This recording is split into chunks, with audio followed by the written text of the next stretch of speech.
What's up, guys? Welcome back to the channel. Here we are with another reaction. In this one, we got Lost in the Pond channel. Go check them out. 4 ways British and American houses are very different.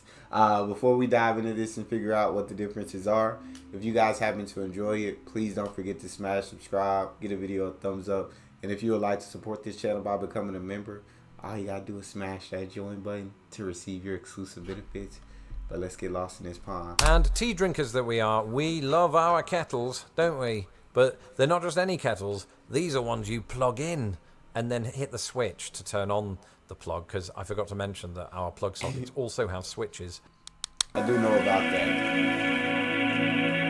Hello, I'm Lawrence, and I'm on a quest to uncover all of the memos that Britain and America lost in the pond, and one of those memos pertains to houses, the things we live inside. If you're watching this video, it's quite likely you're either inside a house right now, or you're near one, because otherwise you wouldn't probably have internet access quite as easily. To anyone that might be new to this channel, come on in, get yourself a cup of tea. This isn't a genuine offer to come into my house. I'm just saying, join the channel, this is good. And hello to everybody who's been here a long time. Today we're going to look at several ways in which British and American houses are very, very different. Having lived in the United States for over 11 years, I've lived in my fair share of houses here, just as I did in Britain. So I think I have a decent grasp of how houses work. Even tiny ones like this one, which is about 400 square feet. I'm joking, this is a professional studio.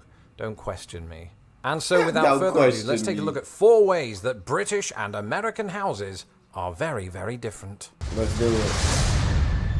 Neither Britain nor America is devoid of variety when it comes to their housing styles, and that's because, well, with each sort of passing phase of history comes new designs to meet new needs and just new style preferences. And because of this variety, I'm not going to cover every single one of them, because that would keep us all here until next Wednesday, which would be good for my metrics, but not good for your sanity. So let's take a look at how some of the housing styles do vary from country to country. In Britain, a lot of the distinctive styles are also tied up with the period in which they were built. So you can go all the way back to the Tudor period, and you do find Tudor housing dotted around here and there. In fact, if you go to the city of York, for example, there's quite a lot of sort of Tudor buildings there. They're quite ornate with wood paneling, and they're the sort of place that you might imagine that Shakespeare lived. But wood is less indicative of British houses than you would see in America, where wood is actually quite a common material for building houses. In Britain, from about the Georgian period onward, you're going to see quite a lot of brickwork. Georgian period houses absolutely exist. People live in them, but they tend to be these opulent looking houses that have notable pops of white rectangle, which are just the windows. It's very nice. They look like dolls' houses that you should live in. But then come the Victorian age, we started moving to these sort of like orangey brick buildings, right? And a lot of them were terraced houses, which is what Americans would call row houses. And they just look very industrial, right? You could imagine a chimney sweep going up and getting his face covered in soot. And then we move into the Edwardian period, where houses are sort of similar to those of the Victorian age. They're just lighter colours with more chimney sweeps. I like the lighter color. I would say the lighter color does a lot to the house. It makes it look a lot better than just the kind of picture from before. I didn't vibe with that as much, but this lighter color does. Now, during World War II, when the Nazis bombed the ever-loving crap out of us, a lot of the houses went boom. And then after World War II, there was a housing boom. And you started to see a build-up of new, more simple houses, kind of like the one I grew up in. Now, that's a castle. Yeah, that I was going to say that. But I grew up in something more like this. Okay. Not Lawrence's actual house. Despite what fairy tales may suggest, most of us have never lived in a chocolate box house, but those do exist. A chocolate box house is the kind of house you might see in the Cotswolds, right? It's very quaint looking, it's got thatch roofing, and it looks like this. And if, like me, you're wondering why it's called a chocolate box house, yet it doesn't look edible, it goes back to the 1950s/60s when chocolate boxes would have on their facade a kind of depiction of a beautiful English countryside. And these types of houses would often feature on said box. Now again, this is by no means an entire repository of British I was wondering, I was like, what? Why do a chocolate box house is very interesting. But okay, I got it now on the chocolate bars. This style of house, English. I'm locked in. So basically, just kind of talking about different time periods. You guys had different styles of houses, which completely makes sense. There's so much history when you go all the way back in England. That castle picture, I mean, who wouldn't have loved to live inside of a castle?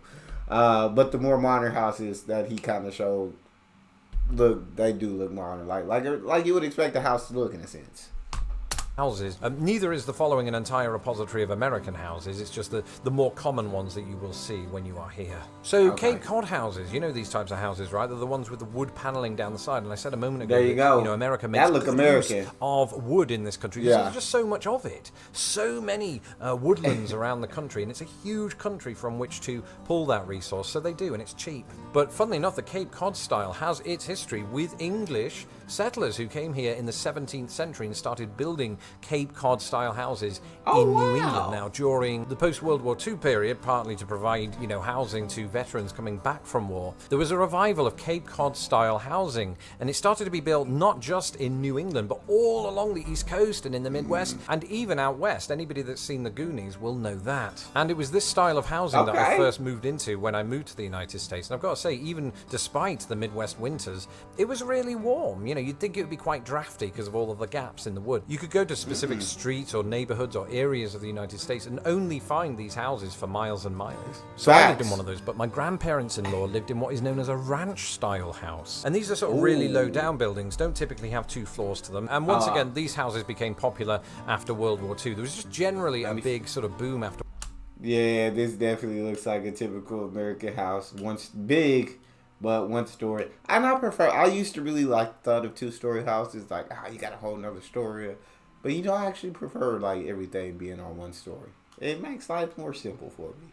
World War II, again in the United States in that regard. The 20th century, though, did see more and more revivalism of old styles. So you had, you know, mock Tudor, or should I say revival Tudor, which more or less replicated the kind of Tudor buildings that you would see in England with some differences. And I've seen those types of buildings in Boston, for example. I've also seen them in Indiana. As well as that, the 20th century saw colonial revivalism, though most people don't live in those houses. Maybe one day when I get that grand piano, I'll think about it. And so that's an extremely basic and rudimentary breakdown of some of the different styles that you'll see in each country. But there's one big difference between all of the houses in both countries, and it's this.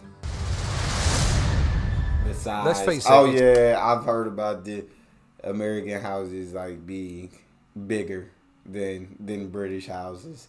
And yeah, there's just, I feel like it's a much bigger country, so you got a lot more land to work with. And so you can build bigger houses and such. It's time to face up to some home truths. Compared to America, Britain is microscopic. The United States is absolutely massive and needs to be stopped. And the same is true of each country's average house size. Right, so in the United States, houses just tend to be way more spacious. And we're not just talking about millionaire houses here. We're talking about your average house. So the average size of an American single-family home is approximately 1,600 square feet. In the UK, we're looking at an average of about 900 square feet. So why the difference? Well, one reason is population density. In Britain, we're all a bit packed together. Actually, that partially accounts for why everything is smaller in Britain.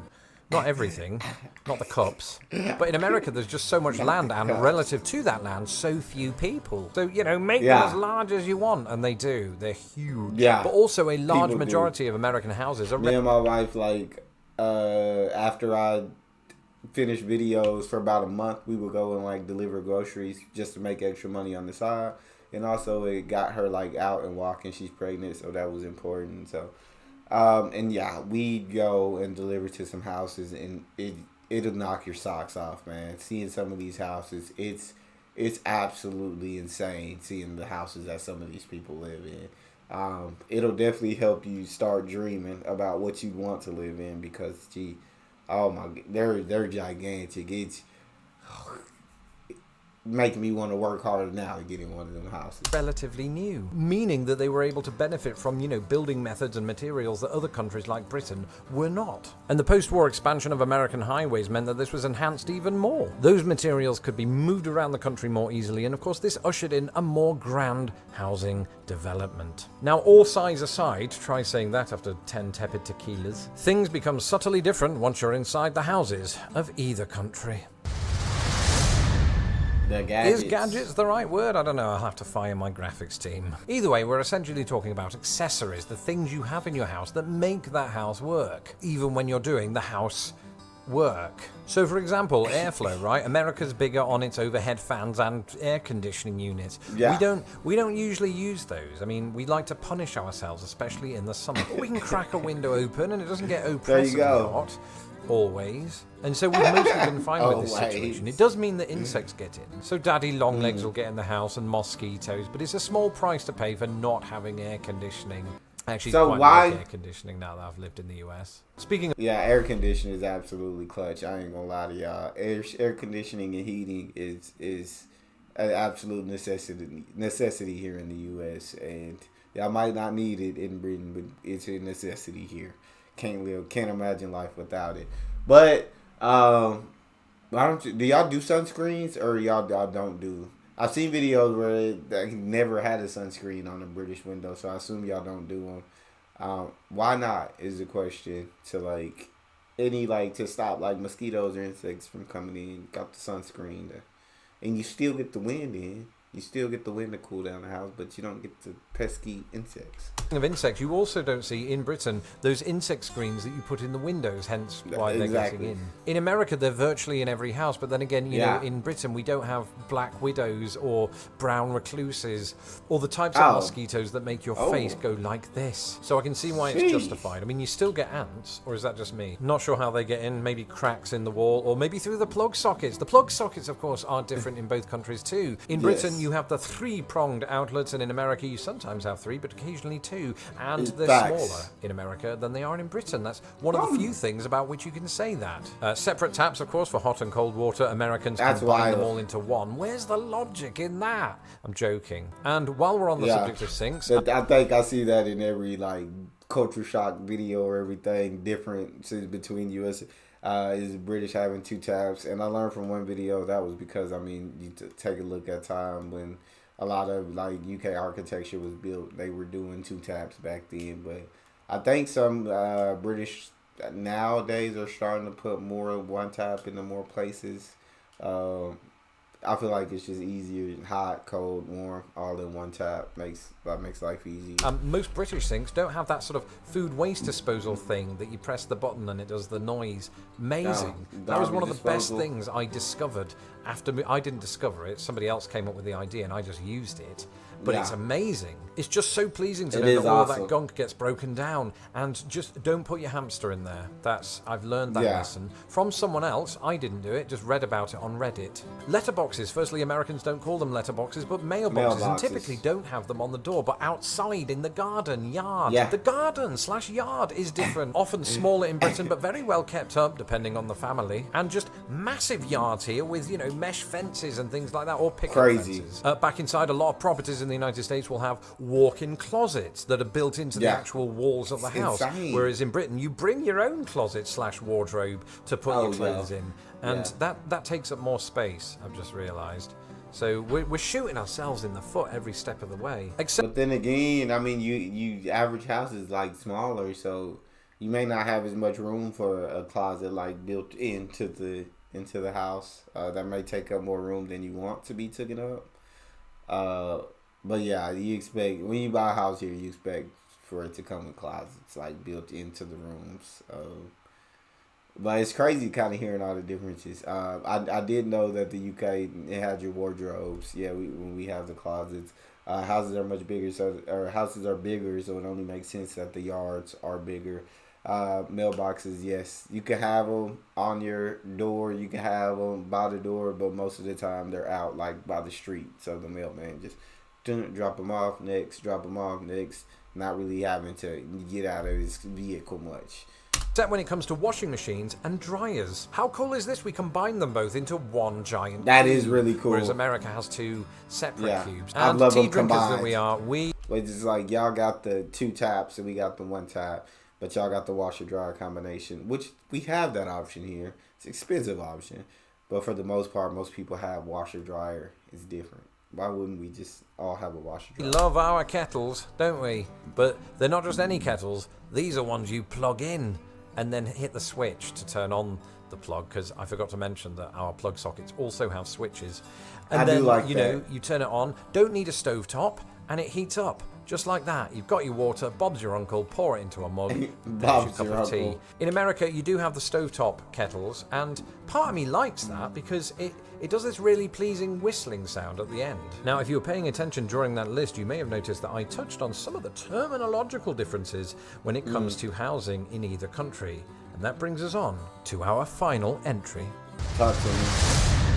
The words. It wouldn't be Britain and America if they weren't two countries separated by a common language, and the same is true of the housing world. So let's finish with a rapid fire round looking at those very words. So here in Chicago, I live in a flat, except in America they don't call it flat, it's called an apartment. Something else that you'll find in America though are these condominiums or condos, if you don't fancy saying a word that has condom in it. And we do have those in Britain. They're usually called common hold properties, and I suppose most British people wouldn't go around using that term, whereas you actually hear the term condo quite a lot. Yeah, it's been suggested to me that I move into a condo, and it sounds good. I mean, when I first heard the term, I thought it sounded like I might be moving onto a lakeside boat or something like that. Oh, it is like an apartment, but it's one you would buy. It's real estate. Yeah. As a child and young adult, I grew up in a house that was known as a semi-detached house. That's when you have a house adjoined to one other house on one side, but not on the other side. In the United States, this is known quite simply as a duplex, which is not If it is adjoined on both sides with another house, then you are part of a line of houses that are known as terraced houses in Britain. In America, they're known as row houses because they're all in a row, presumably. Okay, I live in like a row apartment because I have like neighbor to my right, neighbor to my left, and it's just us three right here. It's just us three, and that's it. So, but I never knew what it was called. I'll just say apartment, but it's nothing. I live in Georgia now. I grew up in Texas, and we didn't really have much of these in Texas. In Texas, apartments were built upwards, not. But I notice here where I live, like there's a lot of these where it's not. They do have upward apartments, but there's a lot more in the place I lived at in Texas, and there's a lot more of these here in Georgia, where it's just like 3 or 4 different apartments side by side in one area, boom, and then you got them in another area, then you got them in a. There's council housing in Britain versus the projects in the United States, and that's just another way of saying public housing. To control the electricity flow in Britain, you have the mains power. In America, you have the grid power. And what if you're sick and tired of the place that you're living in and you just want to relocate somewhere else? In America, you would just simply move. In Britain, you'd move house. And on that note, I'm going to move out to my outro transition because this is the end of the video. Let me know in the comments below if you're watching this from your house right now, or just if you're not. Leave a comment either way, and don't forget to hit the subscribe button so that my videos don't get lost in the pond. A big reminder, by the way, if you want to keep up with me on a day-to-day basis and just see some of the stupid trivia that I come out with, I will go ahead and end it right here. But yeah, absolutely awesome video. Love getting to hear the differences between British and American houses. The terminology there was a lot of new terminology for me, so that was really cool to learn. A lot of these facts I feel like I've known already because I've seen like comparisons between American and British houses previously, and so there wasn't too much here that was different to me. There were a couple different things that I was like, but for the most part, it was the terminology at the end. Of course, two countries separated by a common language. I love the way you put that. That's all we have. And if you guys enjoyed that, please don't forget to subscribe, give a video a thumbs up, and let me know what you guys thought about that in the comment section. Let me know what you guys thought about the housing differences. Which house would you prefer to stay in? And also, check out that next video. I'll see you guys next time.